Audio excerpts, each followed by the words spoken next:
Hey there, and welcome to my channel, The Paper Bag Investor.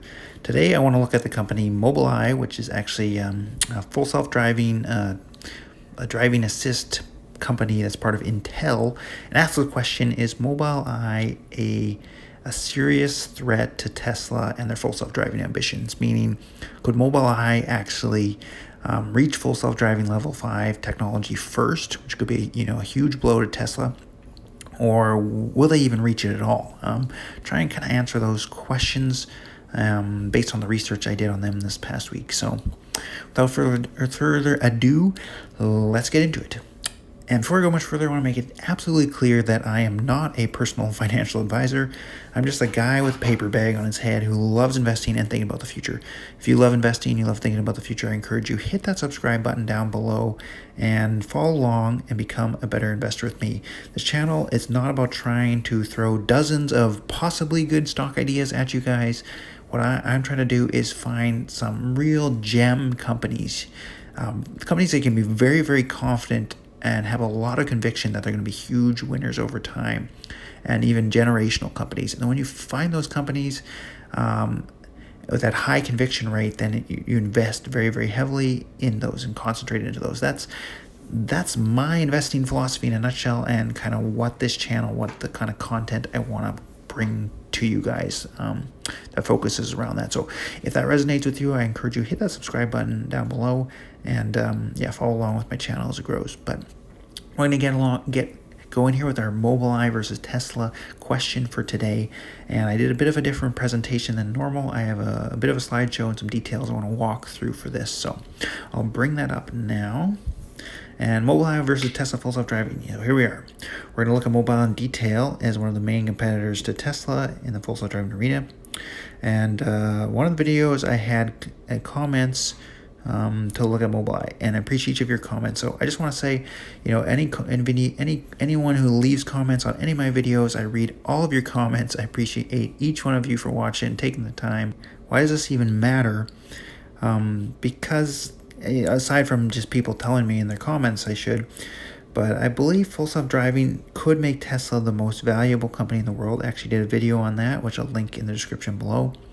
And as a Tesla investor, it's very important to understand and examine the possibility that that I am wrong about Tesla. That is a possibility. Maybe I'm wrong.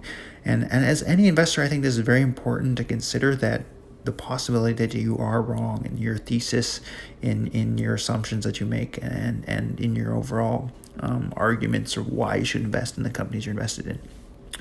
Okay, Mobileye, a Tesla competitor. Today we want to look at what is Mobileye, what is their full self-driving strategy, and what is the most important thing to achieving full self-driving. That's sort of my thoughts on that. And then finally, is Mobileye a threat to Tesla? Are they actually a threat? So what is Mobileye? They're an autonomous and driver assist software company that's owned by Intel. They're partnered with a number of different auto companies. That's kind of who they are in a nutshell. If you ask them, they have a long, wordy description here, a leading supplier of software that enables advanced driver assist systems, ADAS, with more than 25 automakers partners, including some of the world's largest. Beyond ADAS, their technology has rapidly evolved to support the 3 pillars of autonomous driving: sensing, mapping, and driving policy. Okay. And you'll kind of notice this is right away a quick criticism of Mobileye. This was quoted from their website. And I found a lot of reading their different material on their websites. It's very confusing, not very well written, and kind of wordy, long buzzword language without actually clear, concise kind of descriptions of how they actually plan to achieve full self-driving. But that's all aside. That just because they have bad writing doesn't mean they don't have the right technology. So, okay, moving on. What is their full self-driving strategy? So this little video, just going to play this from their website. It basically shows, I have it in 2x speed, so we can just get through quick here, that they have 2 independent systems. They have a camera-based vision system, and then they have a LiDAR system. And that's what they don't think either system on its own could achieve full self-driving or be good enough for full self-driving, but they have the 2 independent systems kind of overlapping, which is their sort of their strategy in a nutshell. So what is their full self-driving strategy? It's like I said, dual separate systems of vision and LiDAR, okay? Idea being that each system independently can achieve an accident once every $3,000 or 3,000 hours or less, and together they could then achieve an accident every 3,000 times 3,000 hours, which would total 9 million hours. So an accident every 9 million hours, which would be safe enough for humans to trust it and be safer than a human driver. My questions, though, two initial questions that I have here at the bottom. When the systems overlap, how could they know which system is correct? So if you have these two separate systems, and take an example, say you're driving down the highway, you're driving at fast at highway speeds, and something comes out across the road. Now, one system says that's a plastic bag, so you can just keep driving, don't stop, don't really worry about it, and it's just blowing across the road. The other system says, oh, that's an animal crossing the road and you need to brake or you're going to strike and hit this animal and cause damage to your car. So how do you know which system's correct? Because if you do slam on your brakes because you think it is an animal, or you take the safer approach, you assume it's an animal either way. Maybe it was a plastic bag, but you slam on your brakes, and then guess what? The car driving behind you at highway speeds rams into you because that human driver maybe wasn't expecting you to slam on the brakes for a plastic bag, and then they ran into you. So I don't think it's as simple as they just say kind of this 3,000, 9 million hours, it's all perfect. I don't think that makes sense. I don't think you're going to be able to know which system is actually true because you don't know if it is true. If you knew which one was true, you wouldn't need both systems. And then my second question is, why even spend resources on two very different directions? As an investor, I would hope that a company like this, they could clearly see the outline and the path of this is what we're going to take to get to full self-driving. And you wouldn't think you'd need two very separate, very different systems to achieve that. So it seems like a waste of resources and kind of diverting attention in two different places. It doesn't seem like resources well used to me, but okay, so what is their full self-driving in a little more detail? The three pillars that they kind of talk about. So they talk about sensing, mapping, driving policy. This is from this website down here at the bottom there. And okay, so the three pillars. Number one, sensing. Okay, so this is a perception of again from their website, of comprehensive environmental model breaks down to four main categories: the free space, the driving space, the moving objects, and the scene semantics. Pretty much all they're talking about with sensing is like what we think about as humans, our ability, the vision side of things, where you can actually just see the world around you, perceive the world, perceive movements and motions and things and where they're going and trajectories of things. So they're kind of making a bunch of wordy language of how they break that down, I guess, maybe in their own sort of side of things as they're researching. So the next pillar of their full self-driving is the mapping. This would be a lot more connected to the LiDAR. Because LiDAR relies on maps. Basically, you take constantly the general LiDAR approach is you have a map of the world all around you, the world kind of in its concrete form mapped out, and then as your car drives, it's creating its own map, and then you're comparing the two maps to one another, and then you know where your car exactly is located, and if there's something new in the environment. So they're saying they are harnessing the power of the crowd, exploiting the proliferation of camera-based ADAS systems. So these driver's assistance systems that might help you like stay in your own lane or brake for another vehicle in front of you, etc. These kind of pretty simple systems, really, of driver assist systems that they might be in millions of different vehicles that these different automakers are partnered with, but they are trying to build and maintain in near real-time and accurate map of the environment. So that's kind of cool. I guess they're thinking that they can use all the vehicles that they're partnered with to create little maps of the world around it. They're not, I wouldn't assume these wouldn't be LiDAR maps, but it says Mobileye software running within the map consuming agent automatically localize the vehicle within the road book by real-time detection of all landmarks around it. So these vehicles are somehow storing landmarks, and then you're using the vehicle to help its own LiDAR system to detect where it is. Okay, so that's cool. And then driving policy. This is, again, another example of how wordy and hard to read their website is, which I'm not impressed by. But all they're really saying with the driver policy, you don't need to read it, is that they think that driving environment is too complex for handcrafted rule-based decision making. And so they think, basically they're saying that the way people drive in different places, they say that up here, like in Massachusetts is different from California, is going to be different from Canada, is going to be different from India, it's going to be different from China, and people, even just the motion, the habits of human drivers is all different everywhere, and it's too complex to really just boil down the rule-based decision making. But somehow they're going to use machine learning to with data to, it's not very clear, honestly, but they say our proprietary reinforced learning algorithm adds human-like driving skills to the vehicle system. So it's not super clear what they're even talking about. Why they even named it driving policy doesn't make a lot of sense to me, but okay. So my questions for Mobileye, just after sort of reading their strategy, is why the redundant systems? Again, like, you should be able to nail down what's the crystal clear strategy that really makes sense, and what's the system for that, and then pursue that strategy. So why have two separate strategies? I guess they would say that they need these two strategies, but okay, that's fine. I don't think that necessarily makes sense, but okay. So why the detailed maps? In my mind, the way that humans drive is just with two eyes and a brain. It's a complete vision system, and the way our roads are set up is, with the signs we use, the lane markers we use, it's all vision based. You don't need anything else but your two eyes and your brain and your head, your computer in your head, that can operate and understand the world around it.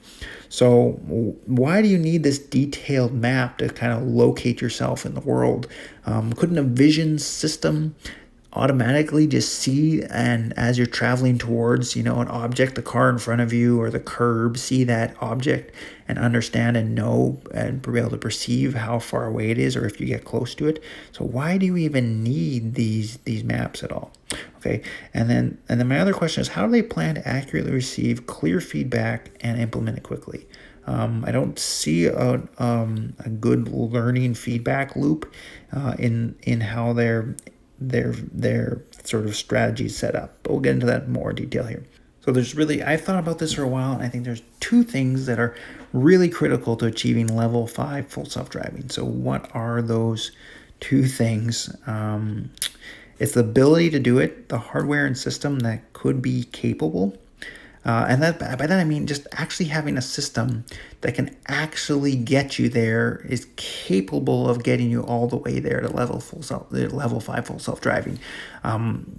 If it's a system that's going to hit a local maximum at some point, then it's not worth pursuing, and you're not going to be able to make it.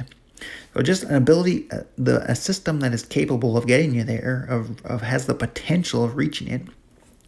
And then number two, you need the ability to learn to do it. So you basically need the ability to climb a mountain. You basically need like a mountaintop, a system that can get you all the way to the top of the mountain. And then you need an ability to actually climb that system all the way to the top. So does Mobileye have the ability to do it? Number one. Just to start thinking of how to validate such a claim, I don't believe that there is technology that can meet those probabilities. Why do I claim that? Because I know what are the probabilities in driving assist. Because driving assist has a function called AEB, where the car brakes before a collision.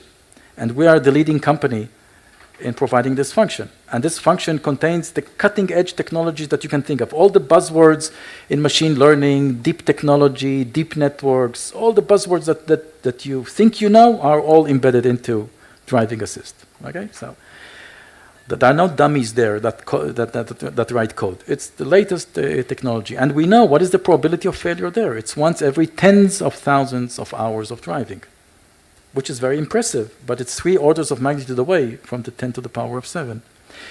So, but now if you think about this as separate subsystems, say you have now 2 subsystems, and with the misdetection, you take an OR of those subsystems. So whenever one of those subsystems sees a target, you say there is a target.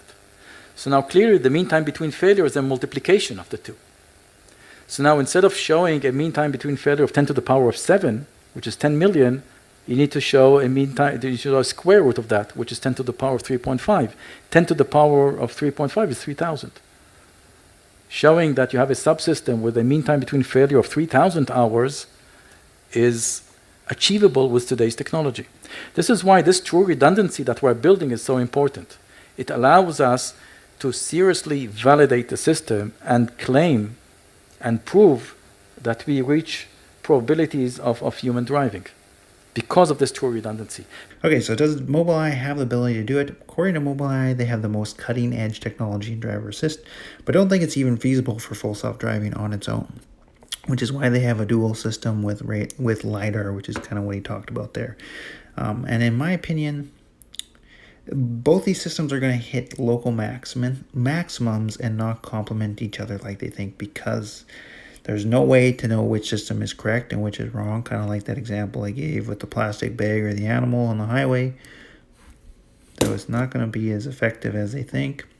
The LiDAR is a very brittle system, relying heavily on perfect maps, and it's just not a scalable system. It just takes investment to, just like Waymo, you'd have heavy investment to grow your size of your sort of usable area. And they say they're going to do it from maybe from mapping that comes from all the automakers they're partnered with. I just don't think that's realistic. They'll get that sort of clear feedback from all those automakers. And neither system, as they're describing, has the ability to continually improve. This is really important. Okay, so which is the next question. Does Mobileye have the ability to learn to do it? And I just want to make a point here. How do we learn? How do you learn to do anything? We aim towards a goal and we try to achieve it. Then we fall short of the goal. So that's the second step. You try something, you have some goal in mind, you try to do it, and then you fall short in some way, and then you have to receive feedback to improve upon those failures, and then you implement that feedback and you improve based on that feedback. So it's really that simple. You try the goal, and then you fall short and fail in some way, then you receive feedback, and then you improve. And you just keep this. It just cycles back and forth, right? Going back and forth as you iterate and improve. And really, I think from babies all the way to adults, this is how anyone learns to do anything. I have a 7-month-old daughter at home, and just seeing she's learning all kinds of new things, from sitting up and rolling over and holding things in her hands and imitating us as parents.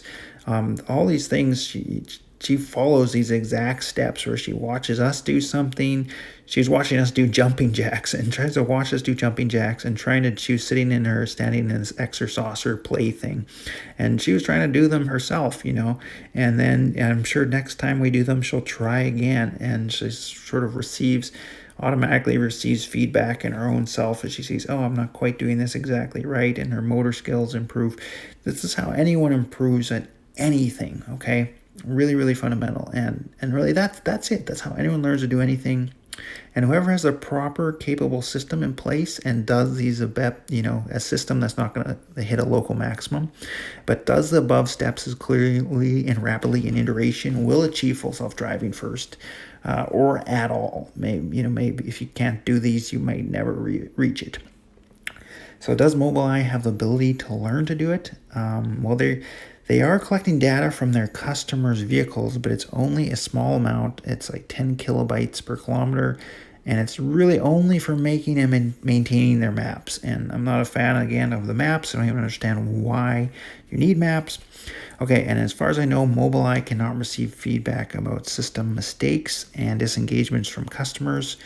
So they have all, I think they said 27 automakers that they're partnered with, but the millions of cars that they might have, like a lane assist or an automatic braking system assist, on highway, they're not gaining feedback on a full self-driving system from these vehicles. As far as I know and understand and have read, they're not.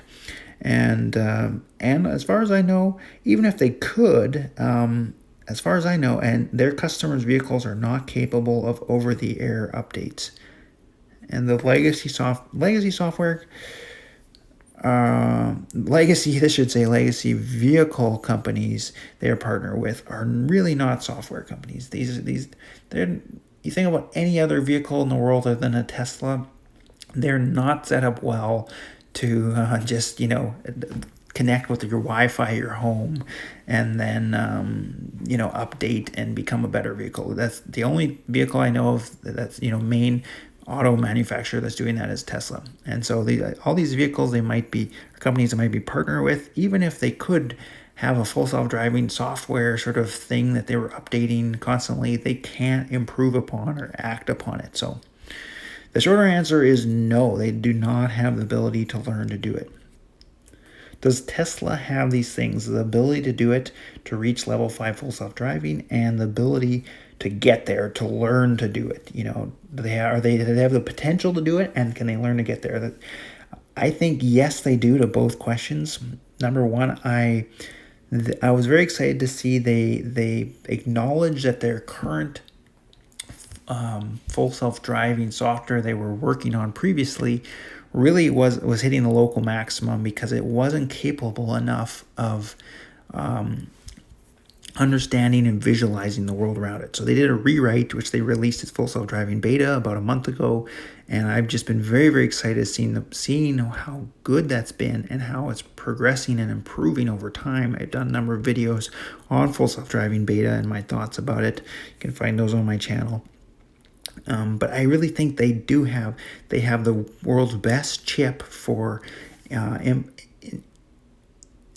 understanding all the images that the vision-based cameras are taking of the world around it, and then processing that and making that into a sort of three-dimensional understanding of the world. They're the only vehicle or company that I've seen that really has that ability to do that so far with their full self-driving beta, that rewrite that they did, and the ability to learn to do it. It's just amazing. They have this fleet of people driving the car, literally correcting it, disengaging it anytime they feel unsafe or feel that the system is going to make a mistake. The people literally giving perfect feedback of where the mistakes are, and then they are correcting those mistakes and releasing new software updates on basically a weekly basis. And I did a video on this improvement rate as well, you'll find on my channel.